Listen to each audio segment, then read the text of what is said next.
processes related to medical services provided to the inmates. Number one, the passing of medications to these inmates. Number two, the processing of inmate sick call, health requests. And last, third, the adjudication of inmate grievances.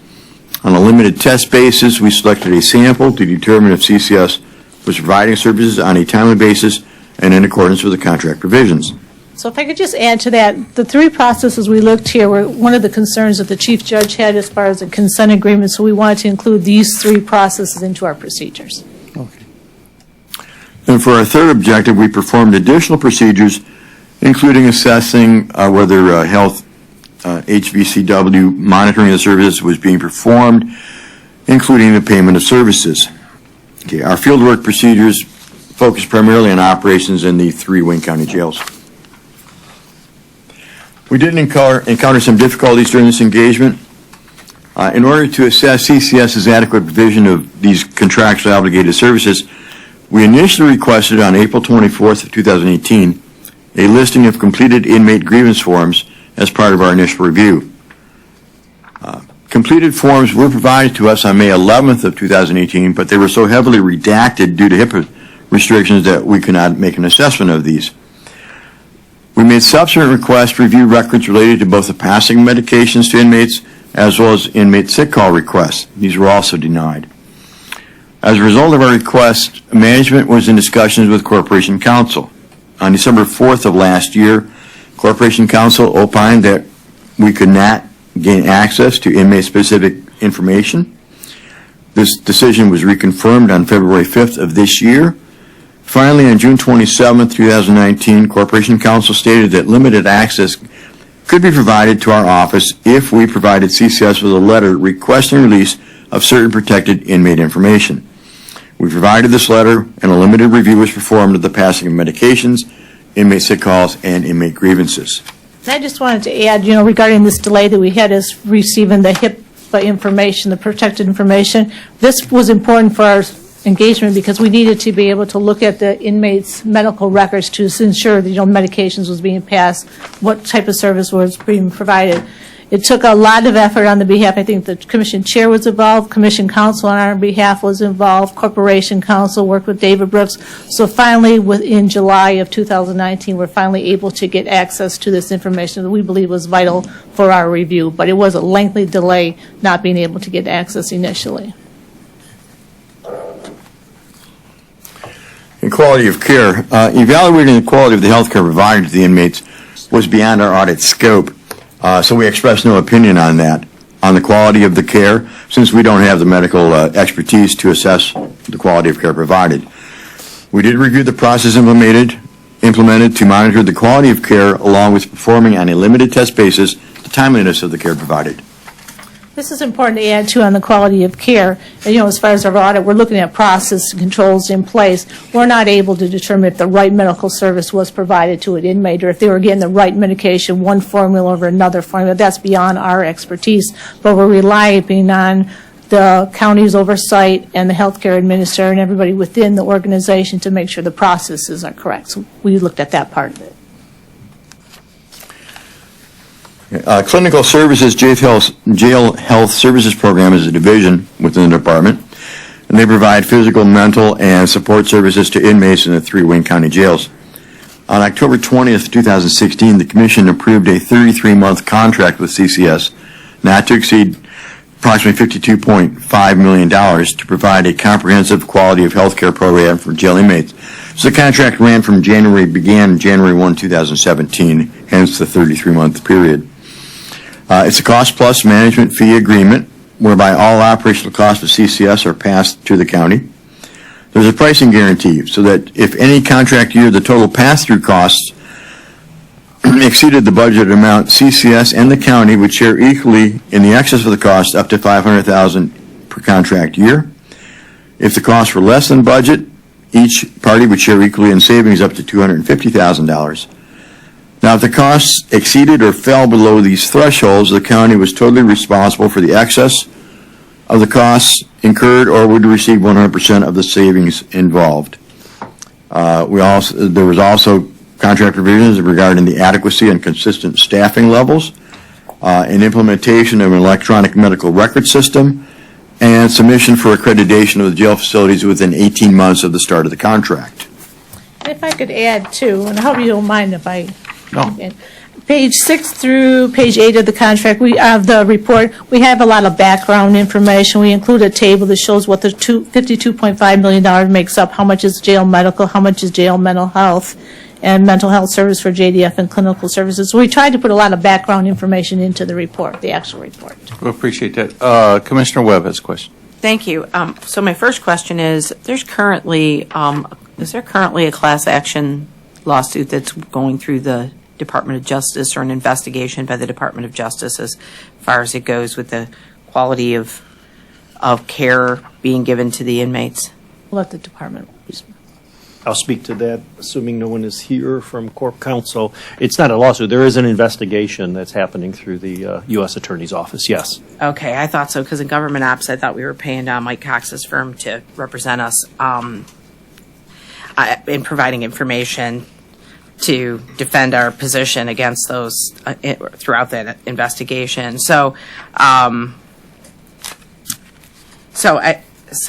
know, if outsourcing the provision of jail medical services to CCS was estimated to cost the county an additional $1.5 million in the first year and $2.2 million in the second year, why did the actual cost come in under budget by $1.4 million and $2.2 million respectively?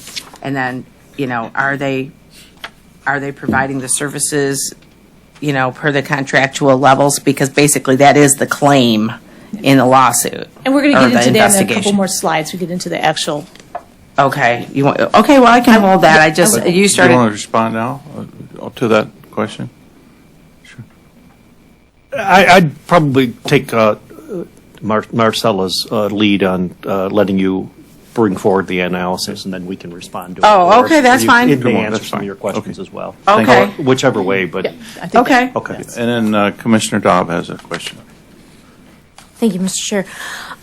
So you stated that the scope of the audit is not on the quality of care and that a lot of this stuff is protected by HIPAA laws.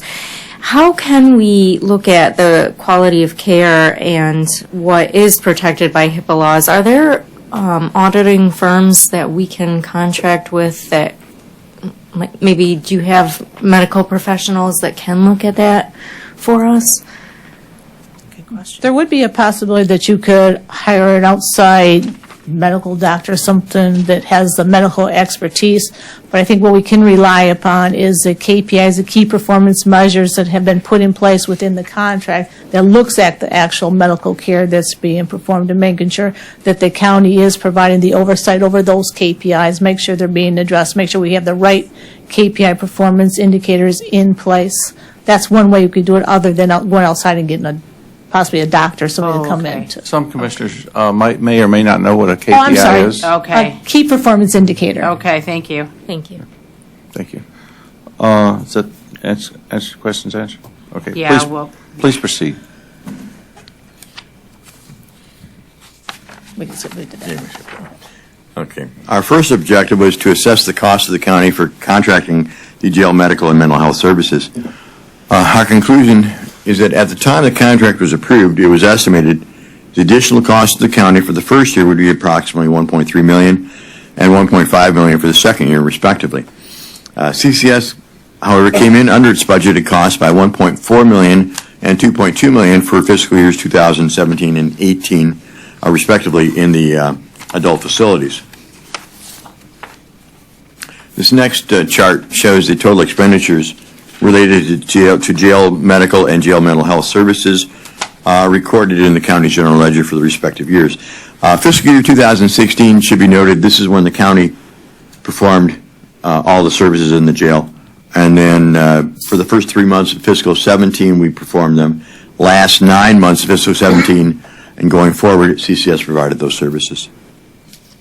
And this chart, too, also includes all the expenditures recorded within the business unit for the jail medical and the jail mental health. And we only use these two, the adult, for comparison purposes, because we wanted to show back in 16 when we had chargebacks and all the charges from the county, then compare that to what is recorded in 17, which was the 3 months and the 9 months, then 18 when it was all provided by CCS. So you may have a small number of other expenditures, but the primary expenditures would have been the contractual services with the vendor. So that's why we only use the two adult, because the other's only a small amount. Just in comparison purposes, so that you got everything in 16 when it was county comparative. A good way to look at it would be 18 when everything was CCS, and you got two comparative purposes for those two business units. Commissioner Webb? Okay, so now we're at Yep. the point where you can answer my questions as it relates to service delivery. Are you delivering all the contractual levels to the contractual levels and still incurring the savings, or do you have these 1.4 and $2.2 million savings because we're not providing the contractual level of services, which is the claim and led to the investigation? Right. Yeah, I'll speak to the first question, and then Kamal, you can probably speak to the second one, because that involves more the actual to the budget issue. Correct. On the first question regarding overall performance, and we'll see more of that later when we talk about the key performance indicators and other results, I think we are getting the service overall that we're expecting to get. There's room for improvement. We'll talk about that as we go through the detail. But I think we are overall getting the service. A great indicator to me, Commissioner Dobb, to your earlier question as well, is that we've had our first ever external organization accreditation of jail health, the National Committee for Correctional Health Care. Something like that, National Commission, which is an outside organization. I'm a hospital guy, as most of you know. It's similar to the Joint Commission that you've probably heard of at times that accredits hospitals. It's a similar type organization, obviously focused on jail health care. First ever accreditation happened earlier this year, and we received an accreditation as part of that. That's an objective body. They come in, Commissioner Dobb, with physicians and psychiatrists and other clinicians as part of their full week review. So they bring in the experts, the clinical, technical, and other experts. They're obviously much less focused, if any, on the business side, as our auditor would be more focused on through this report. So that also is a positive indicator, an objective source that has come in and granted us our first ever accreditation, thanks to a lot of hard work from the professionals involved. Again, we'll get more of the detail when we talk about the key performance indicators and things like that later in the report. But overall, that gives me confidence that we're in at least a positive position in the sense of performance. We can do better. We'll talk more about that. Now, on the budget issue, that's a little different. I'll let Kamal speak to that, if that's okay. Yeah, absolutely. Kamal Keparu, Finance Director. Initially, you all know this was a new project, so I think the concept or the philosophy was to make sure we had enough money, because there was too many unknown elements. And as you look at the data, we had the first 9 months and had to work out a lot of different bugs. But if you look at the second year, stuff got smoother, but it still was a surplus. Now, the third year, you will see that the numbers are a little closer. So your surplus started going away. But the initial, to answer your question directly, it was just too many unknowns. So the concept was just to make sure we had enough money in there. So do you think that they, I get the learning curve because it was a huge change. We did business one way for a long time, and then we were changing the way we did the business, and there was a total bunch of unknowns because we didn't know how this company would actually perform once they got in. I mean, you hear what they say, but until they're doing it, you can't really evaluate it. Then is it your, I guess this is kind of a combined question because you're the numbers guy, Kamal, and you're the operations folks over here. So is it your personal feeling that the complaint then is unfounded and that we should have no problem responding to that investigation based on what you're seeing as far as service delivery? I mean, do you have several inmate complaints, or do you think that you're handling it? I'll give a first answer, and then I would like Dr. Keith to be able to respond to it because he's obviously got the technical and the clinical expertise. Again, I think overall the best indicator to me is the outside organization that was brought in that does this for a living, which is the NCCHC. And they were very comprehensive and very detailed and came back with a report that said, overall, you guys are doing good. Here are some areas for improvement. And I think there will always be areas for improvement. U.S. attorney or anybody else coming in from the outside looking, no doubt will find things we can improve on. So I can't say that I expect them over time not to come back to us with areas for improvement. It's unrealistic to think that. So I think they will, but I don't know how and when that will occur. I think we'll respond to each and every one of them and put, if we agree with the validity of any criticism on something that can improve, our job then is to improve it and to demonstrate that we've improved that. But do you think it's just part of the learning curve? I mean, do you think it's part of the new people coming in, just figuring out, what the needs are and organizationally getting it together to be able to deliver those services? So it's not like it's not like they don't know. Right. It's just a matter of implementation of a big change. Let Dr. I wasn't, obviously, Yeah. I'm relatively new, so I wasn't here during that transition period. And he's been with us forever. Right. So That's probably a great one for Dr. Keith to respond to. Again, Keith Dugo.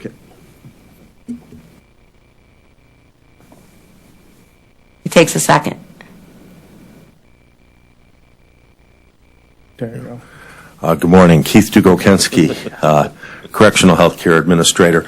First of all, I agree with what David said in terms of this outside agency coming in, the National Commission on Correctional Healthcare being a good barometer as to how it is that CCS WellPath is performing.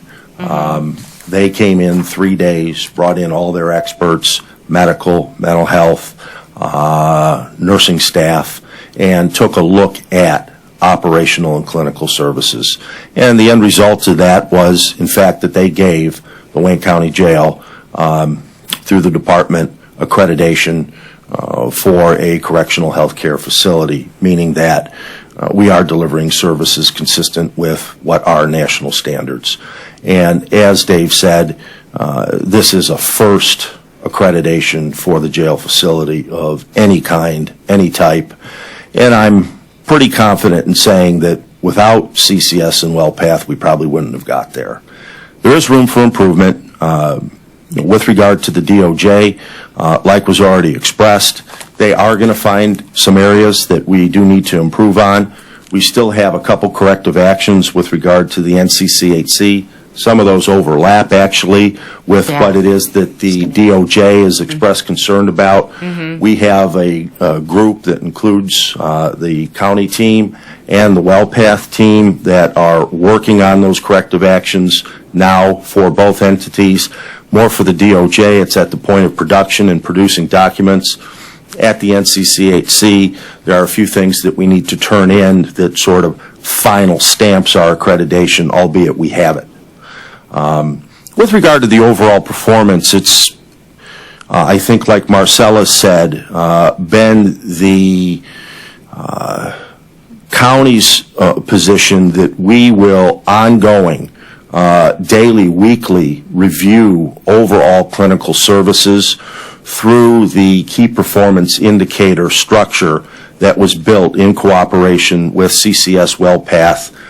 That was part of their contract service level agreement requirement that was put together in the contract. We've developed 23 KPIs which measure very specific clinical services. And those are collected on a daily, weekly basis throughout the course of the year. They are calculated monthly, and then they are reported to the department on a quarterly basis. And we review those against threshold standards of care, and they really are the best barometer. And it is our obligation and responsibility as the county and the department to make sure that they're hitting targets and doing what it is that needs to be done on that clinical platform. I appreciate your answer. I just want to respond to it really quickly. The reason that there was major concern especially for new commissioners, is because we went from an in-house union-operated county employees providing jail health care to a for-profit company, frankly, out-of-state, non-union, for-profit company to come in here and provide those services, and then they actually, as part of the deal, offered the county a portion of cost savings, which would, what concern, our big concerns that had, and Tim Colleen was very vocal in this discussion as well. It's unfortunate he's not here, but it is your desire to save costs going to compromise quality of care? And so that was our big concern with this. And then when you got the investigation going on with the Department of Justice, so I'm glad to hear that you got your certification, because I think that's a good rebuttal to the questions being posed in the investigation. I just wanted to hear, your position on it. I'm glad to hear you got a corrective action plan from them, so that targets, audits educate us all. And so specifically where you need to improve. I think that'll help you operationally. So, okay, I just wanted to hear from your side of the story, because I deal with the lawsuit in my committee. Thank you. For the Absolutely. If I could make investigation. two quick clarifications, if I could. Okay, Very briefly, quick. thank you. Yeah. One, CCS, now called WellPath, honored the 2 union contracts and are still active in force. So the staff at the jail that's good. are still members of either GAA or AFSCME as part of, with a contract with WellPath, or CCS WellPath now. So they did honor that as part of the transition, and that's still in force. Right, so that's just to clarify that. And then second, it's a cost-plus contract with WellPath. So therefore, they really do not have any short-term incentive to save costs. We want them to act responsibly, but they don't receive significant rewards, economic rewards. It's a cost-plus contract. Now, that's going to point out some other challenges in the audit that we've had on our end, not recognizing that and putting systems in place to monitor that expenditure of cost. But it was purposely done this way to be at the time, I wasn't here, but I respect it in hindsight, to make sure there is no adverse incentives set up to reduce costs and therefore reduce quality of care or service by the vendor.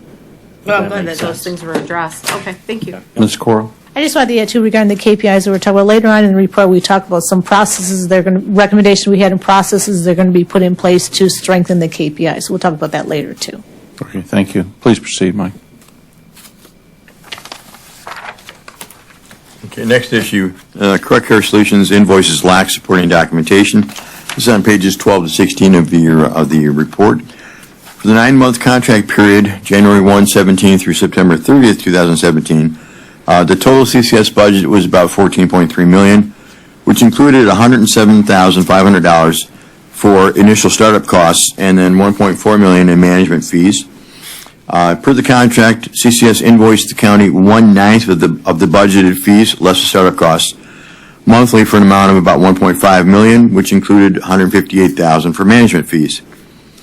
For the first full fiscal year of the contract, October 1, 17 through September 30th, 2018, total CCS budget was about $19.1 million, included a monthly management fee of about $1.88 million. Per the contract, CCS invoiced the county 1/12 of the budgeted fees monthly for about $1.5 million, which included $156,000 for management fees. We confirm that CCS did invoice the county, and the county did pay these amounts for both contractual periods. Now, the contract provided for a reconciliation process. So per the contract, there was a required annual reconciliation to be completed on or before September 8th of each fiscal year. However, we noted that CCS provided quarterly reconciliations, which are more advantageous to the county. We did confirm that for both periods, a reconciliation of the calculations for savings were correct based on the contract language. Costs less than or more than budget, both the county and CCS share up to $500,000. It's $250,000 each.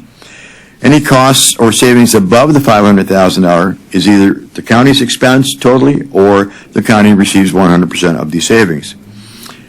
After numerous requests from our office, we confirmed that the county did not request from CCS any documentation in order to validate the billed costs, for instance, such as payroll registers. Something I wanted to add here, when we say that we believe that the quarterly reconciliation is more advantageous to the county, while the contract required a true-up at the end of each fiscal year, we believe, in our opinion, that by doing a quarterly true-up, the county has a more real-time understanding of what the actual costs are to the county, so that they need to adjust or look at to why something may be over, rather than wait until the end of the year. So we believe, even though contract required September 8th, they are doing it quarterly, and we believe that is a better. This brings us to our first recommendation, number 2018-01, which is classified as a material weakness. We recommend the department management implement procedures to ensure the validation of the actual costs that are submitted by CCS. Management's response is pages 15 and 16 in the report. So if I can explain this one a little bit more detail, what happens is, for the first 9 months of the contract, or the 12-month contract, the county pays the vendor 1/9 of whatever the budget was. So every month, the same amount of money is going to the vendor. Then when they were doing their quarterly reconciliations, an invoice would be submitted to the county showing what they said was their actual cost, and then they would determine what the true-up was. Our recommendation is, what we talked to the administration, was that we're not doing anything on the county's behalf to determine what those actual costs really are. Even though we say $1.2 million in the first contract, what the services that are being performed, what we're paying for, what is actually the true cost. If there's no validation of payroll cost or pharmacy costs, we need to know, to have some confidence in the invoices that's being submitted for actual costs, what they truly are. And I believe they may So respond going to that. forward, there's going to be quarterly reconciliations? Is that agreed to? Somebody? I'll jump in first, Sure. Mo. Yes, and I think we're doing that right now, the quarterly reconciliation model. What we're not doing, and this is going to be a theme throughout, we haven't done a good job with, and we have put systems in place since the dialogue with the OAG, and obviously it'll be part of our corrective action plan, is we are not verifying the invoices that we're receiving with actual direct data, copies of receipts, except copies of purchase orders by the vendor, et cetera. That was our oversight. I think it was a misunderstanding of the overall structure of a cost-plus contract, and with that, we've now understood it as part of this process, and we're putting procedures in place. And again, that will come up in a number of these items. So going forward, there will be quarterly reconciliations, correct? Well, correct, yes, to answer your question directly, and to piggyback on what the OAG officer Marcella said, is that for the first 9 months, or at least the first 9 months in a year, I was directly involved in working with CCS. We did establish a relationship, or I established a relationship with their finance person, and we established the quarterly. We pushed that, but actually we look at them every month. So each month we go through the financial reports, but to Mr. Brooks' point, now we would just have to request the actual receipts and invoices. So to answer your question, we look at it on a monthly basis. Okay, but if something ever happened that you left, I want to make sure that it's in place that we do it at least quarterly. Yes. Ms. Cora? And the reason why we're saying this too, because from an audit perspective, cost-plus contract, the vendor is going to bill us all their costs. We want to make sure from our perspective that, the nurses that are working the jail, we're actually paying for nurses that are working in Wayne County jails and not working in Macomb County jails, that the pharmaceutical costs are pharmaceuticals coming to the Wayne County jail, not maybe a Macomb County jail, that what we're actually getting is what we're paying for. And we believe it's an important step to put in place some kind of process so there's some type of validation with supporting documentation. Thank you. Can I add more? Sure. And this was new to CCS too. So once we talk with CCS, they have to change their structure. Now, this is something they have to do, but their accounting system wasn't set up to provide us with data, meaning we get a spreadsheet from them each month, and you just see the different numbers. So it may say $5,000 for supplies, right? So when I asked them for detail just for us, they had to do whatever they needed to do, and it took time. But now their accounting office is working on how to segregate just Wayne County data and give invoices. Thank you. Please proceed. Mike. Next item is lack of detailed supporting documentation for the startup costs, pages 16 and 17 in the report. The contract allowed CCS to bill non-recurring startup costs for the initial year of the contract in an amount not to exceed $107,500. CCS did bill the county for the $107,500. There was two separate pieces to the billing. One was $46,000 for salaries, and then another $61,000 of the total $109,000 incurred by CCS for travel and lodging costs. The costs were detailed in two separate spreadsheets provided by CCS. One was for the salaries, the other one was for the travel and lodging costs. Again, this was $109,000 incurred by CCS. They only billed $61,000 of that to get to the total of $107,500. We looked at the spreadsheets. We could not determine what items listed in the travel and lodging spreadsheet were actually included in the $61,000 that was billed to the county. Some items in the spreadsheet appeared unusual, including $2,500 billed for a business meal with attendees on December 31st, 2016, which is New Year's Eve. There's another $5,000 for airfare for one employee, which included 7 trips during 1 week in December 2016, and then charges for other items like incidentals and tips/gratuities. We did not request from CCS any documents in order to validate the billed startup costs. Ms. Cora? If I could just add to that, we're not saying that there's anything wrong with these charges that are here. You know, I believe talking to Brian Manning, there was something that took place, but these are things from an audit perspective. When we look at a spreadsheet of costs, they were questionable to us, and that's why we believe because they're questionable to us, they should be questionable to the county, and that's when the county should be requesting documentation to support to show that these are actually true expenditures to the county. These are just some examples of things why you should get supporting documentation. Would somebody like to respond, County? Yep, I will. It's the same theme. We trusted the overall invoice from CCS when they submitted it to us. Not saying that's a bad thing to have trusted it, but we never asked for any backup evidence of receipts or specifics. So we have now since done that. Kamau has asked them all the way back to the startup costs. So you're talking almost 3 years ago. Randomly selected certain parts of the invoice. They have provided or will be providing the actual copies of receipts, and he will verify, or his department will verify that the expenses match the overall invoice. We'll also look at the items that are listed here as unusual items. If they do not end up being part of Kamau's randomly selected amounts, we'll specifically ask for those as well and make sure that they all seem appropriate with the direct evidence to the invoice. Can I add a little more? I'm sorry. Commissioner Webb wants to jump in there. Yeah, I'm just, as a policy question, I've got to ask about these. I mean, $2,500 for a business meal on New Year's Eve, is that over $5,000 for a person traveling?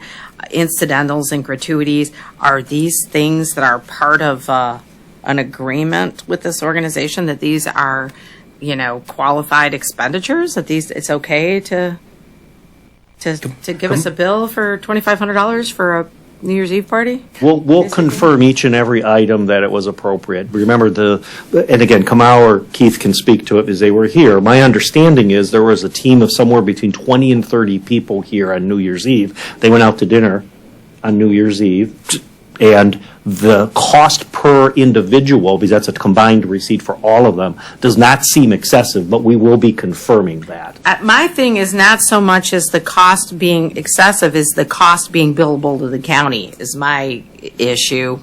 I mean, that's, to me, from a policy standpoint.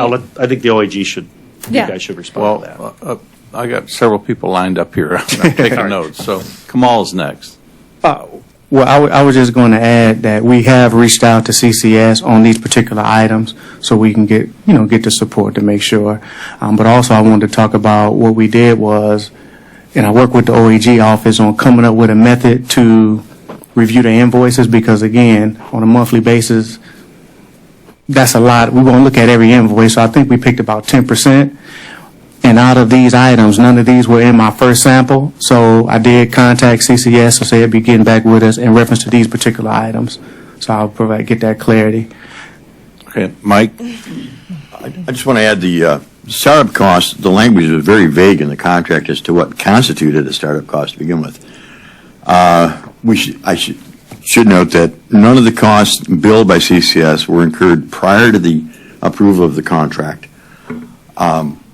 The $61,000 that was billed for the travel and lodging, again, the items that we noted as questionable were included in the total $109,000 on the spreadsheet. How much of those were actually comprised of $61,000, we don't know. That was billed in addition to the salaries.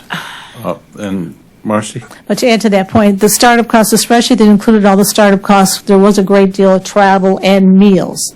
Correct. So that'd be for the individuals coming from outside to transition the jail over to CCS. So that was part of the startup cost. I'd say it's primarily travel and meals. Okay, back to Commissioner Webb. And thank you. And they're documented in our agreement that the county is going to bear the costs of these expenditures. That's, I mean, if we told them, hey, you can do this, then that's on us. But this seems, to me, That's way what we're saying, outside. the contract is very vague, it just talks about startup costs. This is what we're saying, when we requested the invoice, what was included in startup costs, this is where we got the spreadsheet that included the travel and the meals and things like that. Whether we believe they're appropriate or not, there's no documentation, we don't even know what they're for.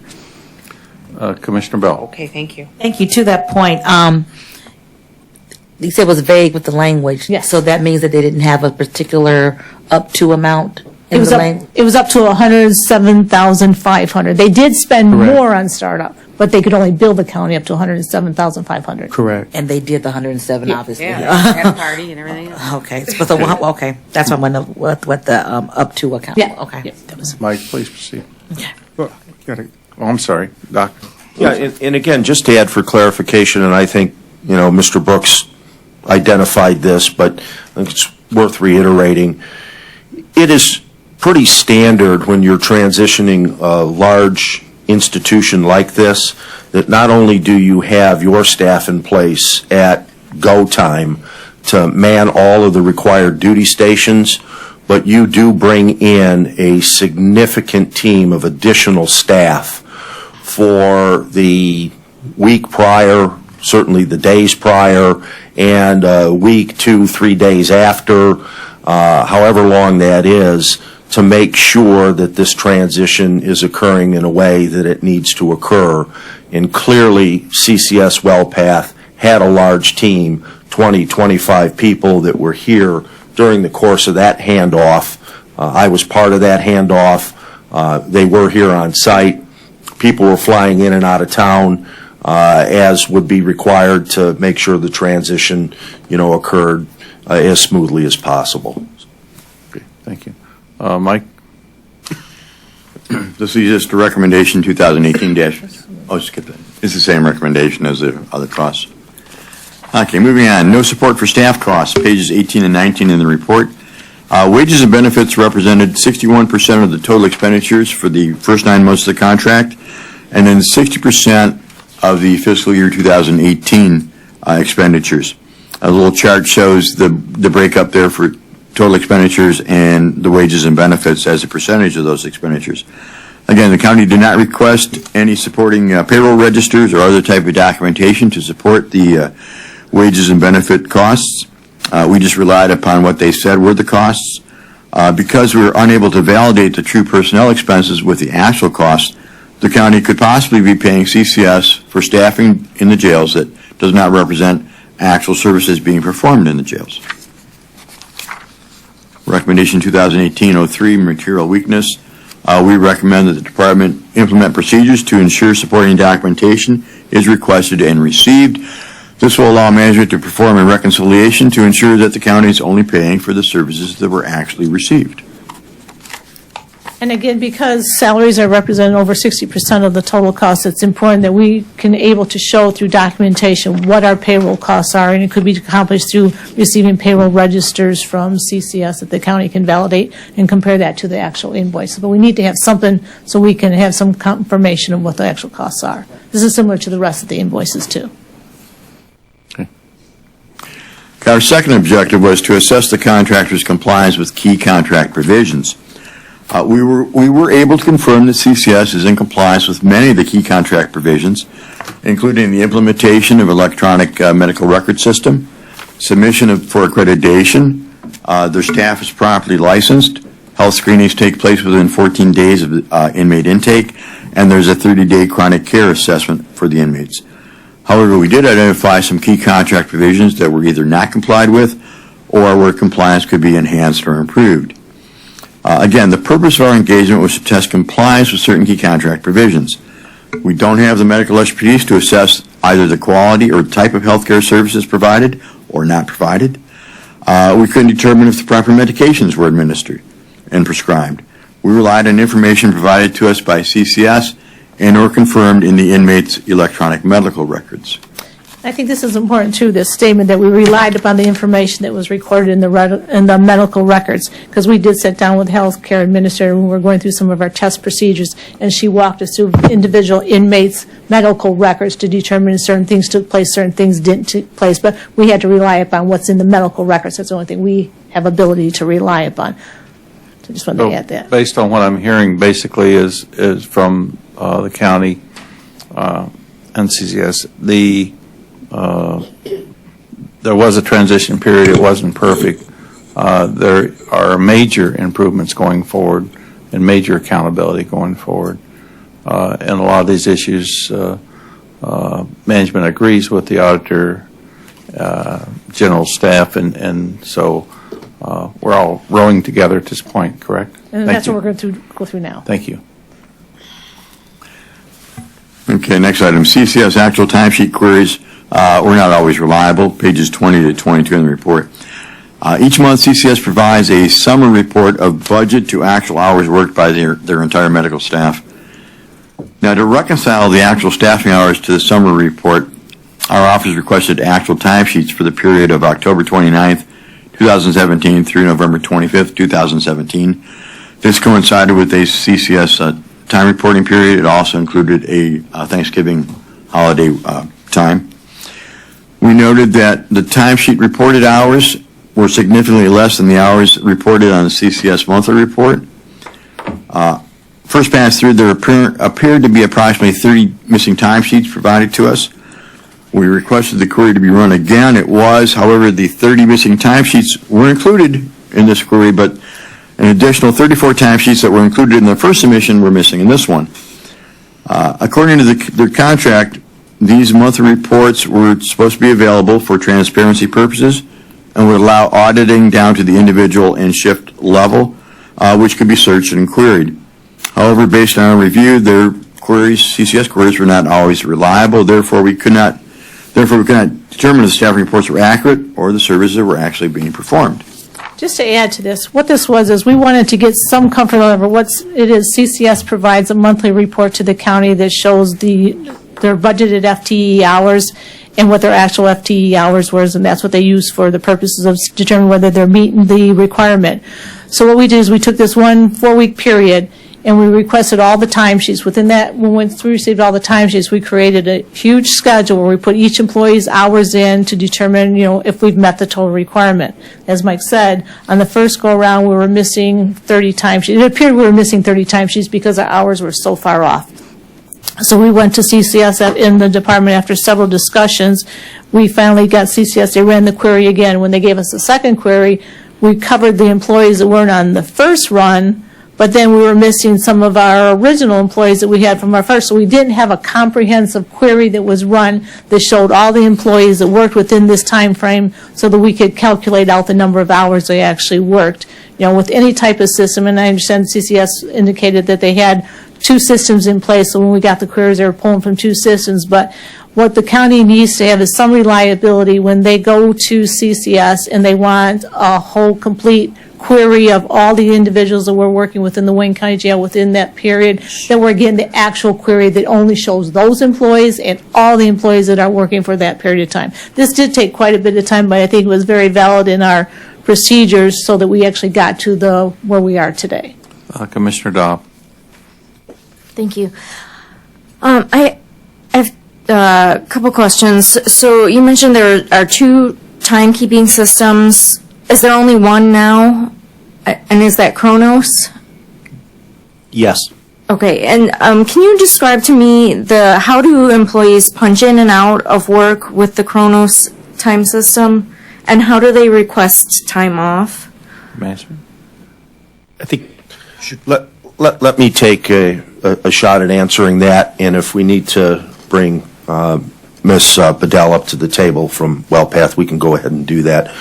So each facility is equipped with a swipe card that is individually specific. So individuals swipe in at the beginning of the day, They swipe out for lunch, they swipe back in for lunch, and they swipe out at the end of the day. So that is the essential structure, if you will, for recording an individual's time, and that is in all three of the Wayne County Jail building facilities. So you know when Joe and Sally actually came on board, when they left for lunch, when they came back, and when they left for the day. The issue with regard to being able to collect all this data very neatly was complicated in the past system where agency employees, i.e. not employees of WellPath, but they worked for an outside agency or nursing pool, were not consistently required to swipe in or swipe out of the system because they're not being paid by payroll. They're being paid by accounts payable because they're not employees. So the change effectively has been that now all agency employees are required to swipe in and swipe out just like CCS WellPath employees. So there is a single collected database that records all hours. And that change was actually pre the audit period that the OAG looked at. Post the audit period. I'm sorry, post the audit period. So that change is now in place.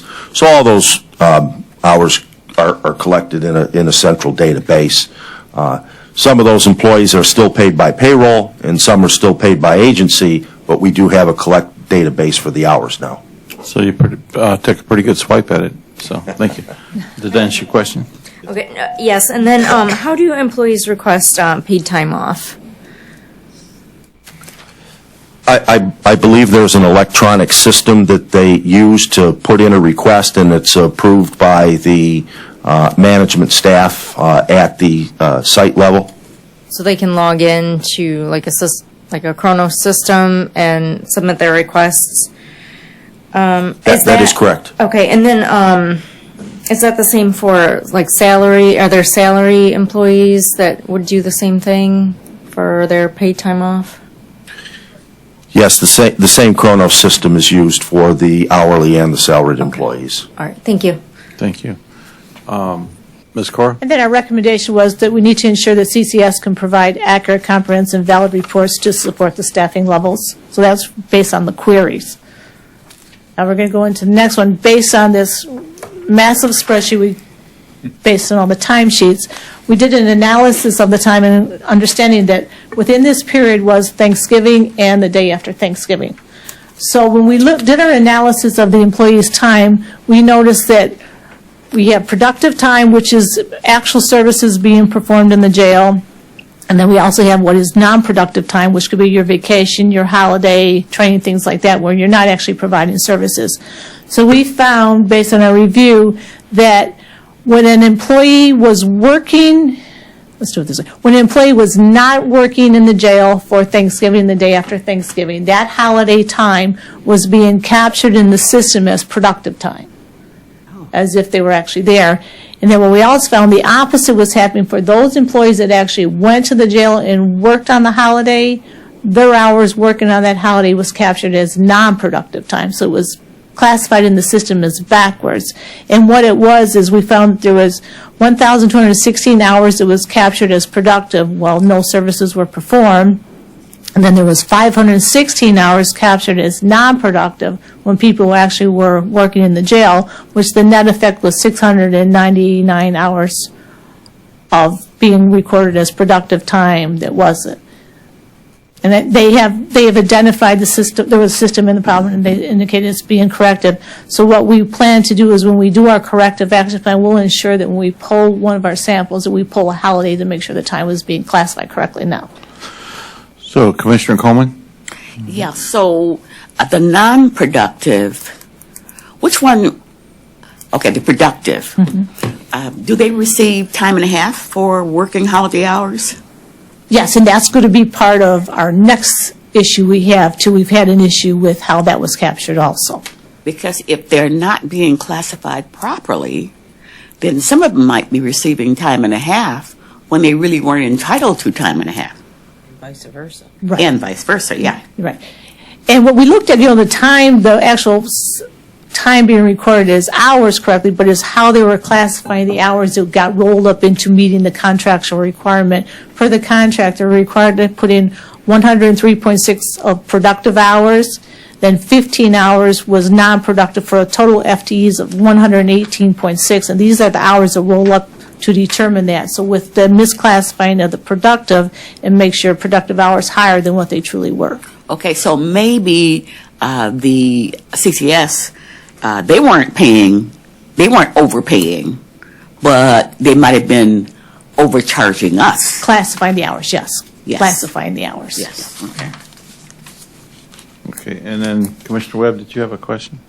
No, thanks. We can Okay, move on. all right. I think she covered it. And this is the recommendation was making sure we classify productive hours as time actually worked and non-productive, which kind of gets into what Commissioner Carcoma was. The next area we looked at, there was some individuals that may have been paid double time, because on the timesheets, it was, and I'm getting a little detail, it was classified as HOL, which means this could have been their double time hours, because they got paid for 8 hours and then 8 hours of bonus pay for the double time. But what the system was doing, it was classifying them additional 8 hours as productive hours, as if it was somebody actually in the jail working, rather than, as the money side of it, what they're being paid, but it was shown as they actually worked 16 hours rather than the 8 hours of actual work.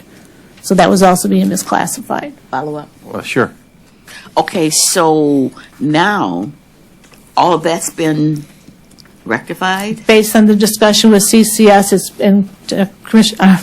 Mr. Brooks can confirm, they have fixed it into the system, but like I said, when we do our corrective action plan, we will make sure that we include a holiday in our test so that we can see that it actually is fixed. And I can see how it might have been very confusing. It was very confusing. I would like to add, the issue here is less about the economics. Did we Yes. overpay them? This is more about, did they classify the hours properly as productive or non-productive? Yeah, but Either way, we need to pay them the I was going to hours. say, but wouldn't that still impact the economics? If someone was being classified to be paid double time or time and a half because of a holiday or overtime, and they didn't actually work that, absolutely. We have to do better with regards to having verification processes for the invoices on that. But that wasn't as much this focus here. We didn't feel we discovered that as part of this Right. process. This was more, the contract looks to have productive, meaning they're on shift serving inmates clinically focused staffing. Anything not on shift is unproductive time, which we all have, vacation time, sick time, etc. We care the most about someone being there on shift to provide the care and service that's needed. Absolutely. So we focus the contract, again, that this team did a good job with making sure that was a core part of this contract, to make sure they have 103 full-time staff equivalents on site, on any shift, on any day, 365, providing care. This is about where some of those hours misclassified as productive when they were unproductive, or were some of the hours classified as unproductive when they actually were productive. Not as much about the cost issue, if that helps. Oh, it makes sense, but We still need to get it right and accurate, and then our job needs to be to verify with some level of direct evidence is what we're being paid, or is what being counted correct. That's on us, and we haven't done a good job doing that. Ms. Cora? Because as we already indicated, the first objective was, verifying that the actual expenditure taken. We already, based on our audit, we're not sure of what we pay for, because we don't confirm our actual costs. So what we were trying to do on this objective is, okay, let's try and see if we're actually meeting the number of hours that is required in the contract for the services we perform. So that's what looking at, that's why we're only concentrating on the hours rather than the economic side, because this was where we confirmed we don't know what the actual costs were by confirmation. But we wanted to make sure at least we had the number of hours we needed, which was the 103.6 of productive, or 118 total hours. Commissioner Webb? Yeah, I'm sorry. to that point, thank you. So did you get there? That's what we're getting to right now. Okay, and then to me, the economics are still important. Once you pointed these things out in this audit, as part of the corrective action plan, to have them go back and ensure that the economics are appropriate, not only as far as paying individuals, but as far as their contractual agreement with the county? Because that would be part of the verification of actual costs. Personnel costs will be part of the total costs, So we will the know. largest part of the total cost. So once this is revealed and it's going to be put in the corrective action plan, that they retroactively resolve that? I mean, are they going back, or are they just going forward? As far as the issue of them classifying in the system, that's something we'll have to meet with CCS, because it's our opinion that maybe it might not even only be a county issue. It could be an entire CCS issue.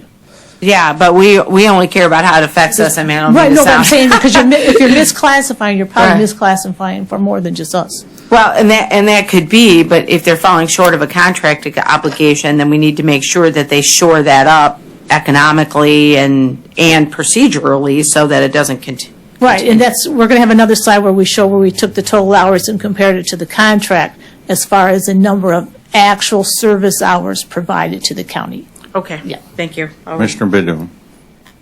Thank you, Mr. Chairman. I have a quick question. When the original contract, obviously I wasn't on the commission last year, or when the contract was awarded.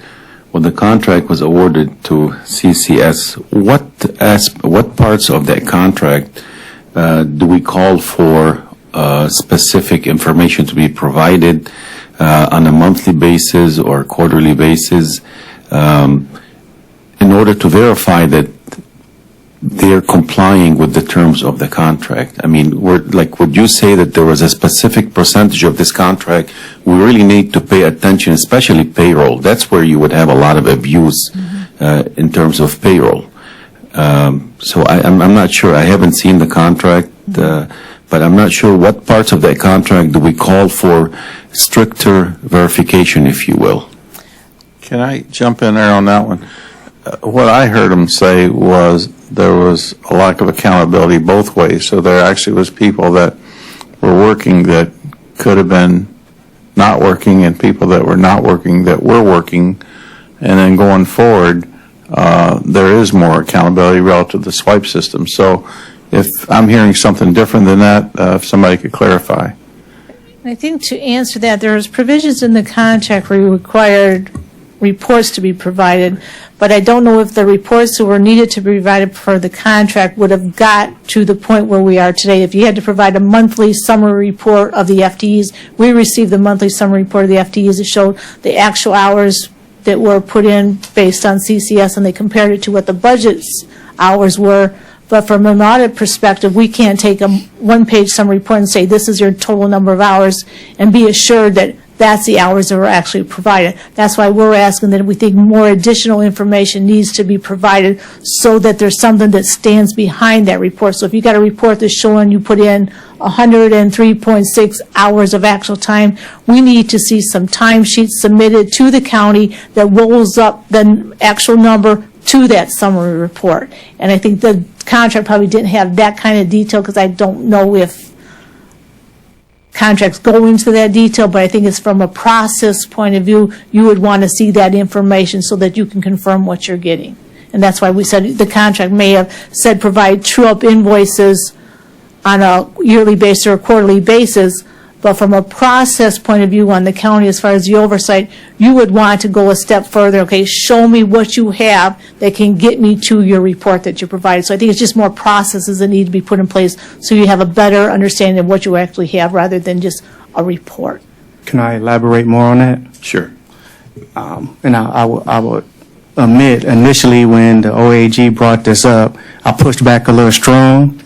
But as the OAG office just explained, the type of contract, we end up learning a bigger lesson to what Ms. Crow just spoke on. When they let us know that this was a cost-plus program, we had to show some integrity in the process. But looking at it from a broader standpoint, it showed that we need to look at all of our systems in dealing with some more financial control. So I mentioned that in the state that me and Mr. Brooks have been talking, at least for the last 6 months, on how to handle this. Because mind you, and I think Mr. Dubé brought it up earlier, the county got antiquated accounting systems, so forth and so on. We're lacking staff. So the question is, how do we bring some integrity to the system, to something we didn't expect? Because we outsourced a major part of this. So if you outsource, that means you reduce staff. But now we have the responsibility to do more oversight. So how do you balance this? So again, me and Mr. Brooks is talking, and we're coming up with some ideas, but how do you fund it? That's a different discussion, but I think we got our finger on it, and we should come up with something to fund it. So what we're looking at is not just solving this CCS issue, which, for lack of a better term, was a blessing because it brought up broader issues overall. So we want to look more broadly on how to resolve this. Well, and to your point, actually, we got budget coming up, our budget years in October. It's my understanding that the auditor spent close to, 2,000 hours on this. So, I mean, it's not like, again, if you're looking at the broader perspective, it's like if we do fund someone to make sure that the procedures are correct, the numbers are correct, then actually we're not spending extra money, we're spending less money because when the auditors go in the next time, it costs us less. Correct. So, and also, I've got a line of folks here, Commissioner Clark-Coleman. Yeah, I just wanted to say that when you talked about not having the budget to fund it, I guess my response to that is that if you hired 2 or 3 people and that was their focus, that was their one focus is overseeing that, then that would pay for it, for those people. You still in our thunder. Correct. That's what we're looking at. Yeah, see, because if you, Right. so if you find the money or use the money, because I'm sure you can find the money, Correct. go ahead and pay that money, then you will recoup it in savings that those people, say you hire 3 people, and their one focus is just that, then you'll find that you will recoup that plus more. Correct. And just so the commission's aware, we did add resources in the upcoming budget was part of our budget submission, and at least to date approved so far. I know it's not finally approved, to do exactly that. So we have new resources that we've already started drafting job descriptions, even though they wouldn't come online till October 1, so that we can be very ready October 1 to hire these positions and be able to do a better job at verifying the information that's being processed through the contract. So we're rolling in the same direction. Marcy? I hope I answered your question, Commissioner, because it's, like I said, the contract did have requirements for reports. The reports were submitted, but I think it's more of the process and verification of those reports to make sure we're actually getting what we should. Okay. You all set, Commissioner Bedo? You all set? Thank you. Okay, moving right along. Okay, now we're on, this is, the CCS used two staffing agencies for nurses, and what we found is, as they indicated, sometimes the agency nurses were swiping through the Chronos system and sometimes they weren't. So when we did the summary report from CCS, we noticed that 2 individual nurses, hours were recorded under their area where they would have swiped their timesheet. Then there was hours also recorded where they were invoiced to the county on an invoice. So our concern is that these 2 agency nurses' hours may have been counted twice into the productive hours. So that's been rectified because now going forward, all agency nurses are required to swipe through the Chronos system. Next, this is just based on our reconciliation of the actual timesheets to the summary report from CCS. We noticed that we had some hours for the timesheets had more hours than what was recorded on the summary report. We also had somewhere the summary report had more hours than what was recorded on the timesheet. So there just needs to be some type of reconciliation so that the timesheets match the summary report. We found that sometimes it went up and sometimes it went down, so it wasn't always in one direction. This goes back to our table. Well, we don't have a table here. There's a table in the report, but we took, after we did a calculation of the FTEs that was based on our analysis of the timesheets. This is where we classified the hours that should be actually charged productive and those should be non-productive. So this was based on our hours recalculated, and we determined there was 93.46 of productive hours and 13.43 of non-productive hours for a total of 106.89. Now, the 93.46 would be compared to the contract requirement of 103.6, and then the 106.89 would be versus the required contract of 118.9. So in this instance, CCS was not in compliance with the contract requirement. And what's important to realize, too, is there is penalties to the contractors so when they're not in compliance. So something that the county may need to do is go back through the summary reports, make sure that where they weren't in compliance, that we're making sure that there was any penalties due to the county, they are done. Then also, but this is also based on because of how the hours were misclassified. So that's why our number is different than what CCS is. Yeah, we're not going to finish this engagement today, so I'm not going to rush through this. This is actually going to take another day.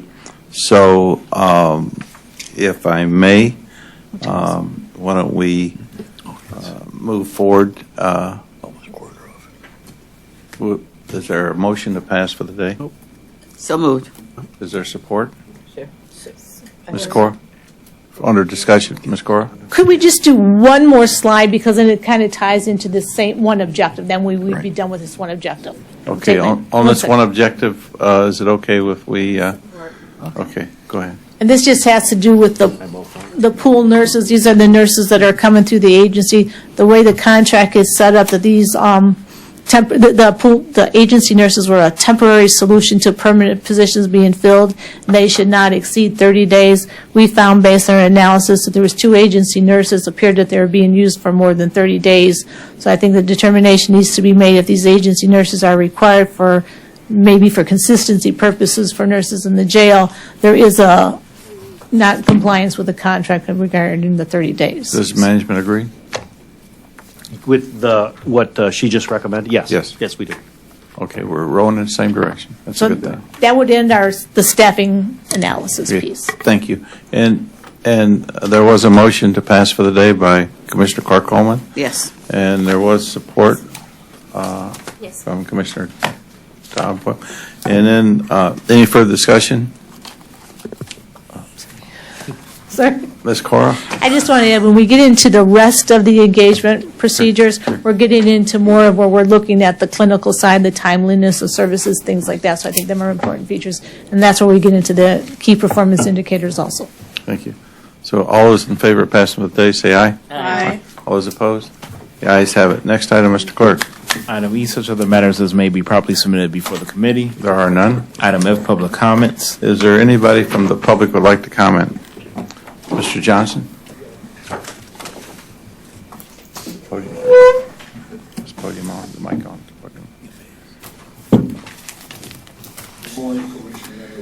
Welcome. Good.